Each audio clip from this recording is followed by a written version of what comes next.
What's going on, guys? It's Frito here for your Overwatch, and today need to have a real talk about some of the doomsday glass half full attitude that we get in matchmaking sometimes. I know we've all encountered this at some point or another, and that's the attitude that a game is going so badly that it simply cannot be a win. Well, today, I want to debunk a lot of that, and not for some airy moral reason. Of course, there's the moral argument that you should always try your best, and you should have dignity in losing. How do you know you can't win unless you actually try? All of those things still apply, but I don't even think we have to invoke that logic to make the point that Overwatch games, based upon the gameplay itself, not just on any of that other stuff, but the game itself is based to have rubber band mechanics alongside the matchmaking system, which inherently isn't going to be organized in nature and in play. All right, so those are the 2 points. Let's develop them. But first, I want to take a point to the gameplay you're watching in the background. I'm playing Ana for a team that's tilted off the side of the planet. If you look up to the scoreboard, we got absolutely rolled on defense.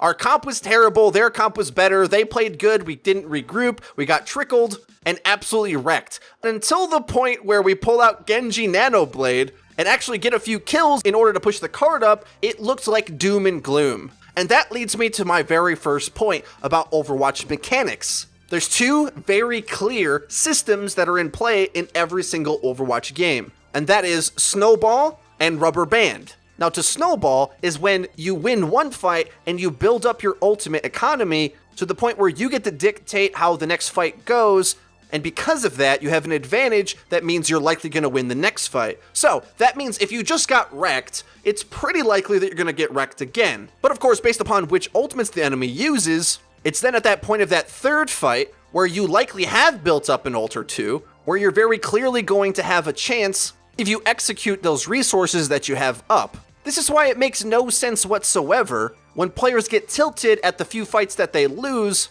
because when you do that and then either throw and don't try, or don't keep your head in the game, you won't actually be able to utilize the rubber band mechanic that the game has. And what that is, of course, is when the enemy team pop their best ults and you've lost a couple fights, if you don't waste your own ults in those fights and take those fights on the chin, allow the enemy to knock you down once, but you go down, not out, come back stronger, and have your own ults. And if you execute that right with the multiple chances that you're given, you're likely going to have a chance. Now, on top of that, there's even another comeback mechanic called overtime. And that means, of course, as long as you have any bodies alive, there's always a chance that you can get a respawn wave back onto the cart and push it all the way to the end. Snowballing fights is so possible that whether you have 5 minutes to finish the objective or are in overtime, the entire map is possible to be finished, because if you just make plays with your ultimates and counter the enemy team's ultimates, you always have a chance.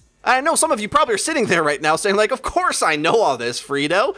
And I know many of you do, but I'm surprised at how many players don't. Or at least don't correlate the emotions of getting wrecked in the face by a few abilities or ultimates or pickoffs at one stage of the fight, realizing that that's just the way Overwatch goes. This is another reason why, honestly, there's a lot of blowouts in Overwatch, but they're not really blowouts. And I'll explain a few situations of this. Every single hybrid map has a fairly difficult to take first objective, and then an incredibly easy second objective. If you're able to trickle the spawns and snowball from there, Gibraltar's actually a bad example, because it probably has the most defense-favored streets phase, if of course you don't get trickled, but the point still remains, how many like Numbani games have you seen go from looking like you wouldn't cap first to all of a sudden you're snowballing streets, have an ult economy for the third bend, pop those ults, and then you close the map out entirely? It's kind of goofy how that works in Overwatch, but that's the case. There's peaks of difficulty throughout the map, so you don't have to feel if you lose those maps that you were so far away from winning,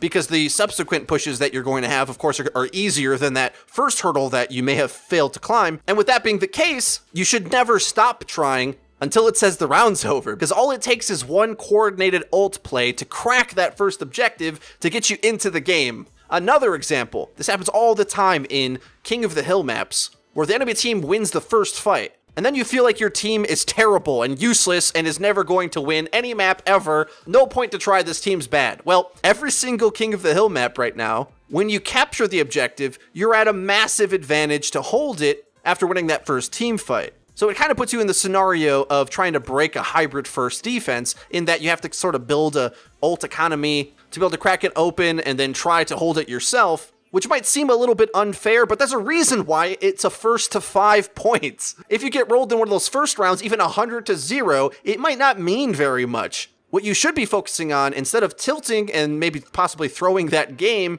due to rage or on purpose because you're mad at your teammates, instead coordinate strategies that can overcome that first fight in the next round. Because a big percentage of the entire round is on that first fight. So you want to come out of the gate knowing what the heck you're doing and knowing what failed you the first time around. And if you get that right, you're highly favored to win out the round. So long story short, guys, as we get down to the brink of this gameplay that we're watching, a game that we had no right to even compete in, I have to say, I would love if we were able to sort of rob this misconception from our minds. Not only is it unbecoming of a person who gives up far too easy, it's also inaccurate for the game of Overwatch. It's just not really how the game works. There's far too many powerful abilities that are teamfight winning that once you have that resource, it's pretty easy to win a fight. Overwatch has a massive team strategy component, so instead of getting mad at your team, assuming that they just mechanically can't perform, instead try to focus on your weak points in the ult economy fight,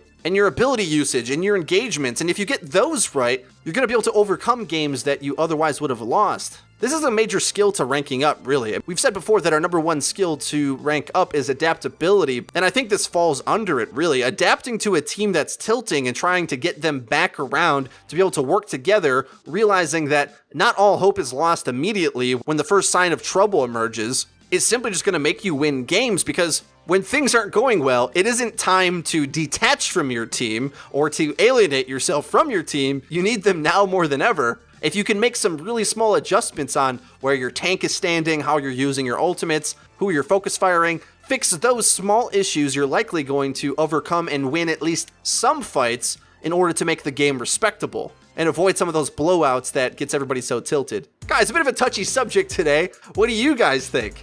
There's always a chance to make hero plays, which is one of the reasons why I love the game so much. Let me know what you guys think in the comment section down below. If you enjoyed the video, please hit the like button. It really does help us out, lets us know that you're enjoying the content. If you haven't already, please hit subscribe because we upload each and every day, so you're gonna wanna hit the bell icon so that you get notified when our videos go live. Linked in the description is our Twitter and our Discord server where you can interact with our community and find teammates to pair up with. That's been it for me. I've been Frito for your Overwatch. I'll see you guys next time.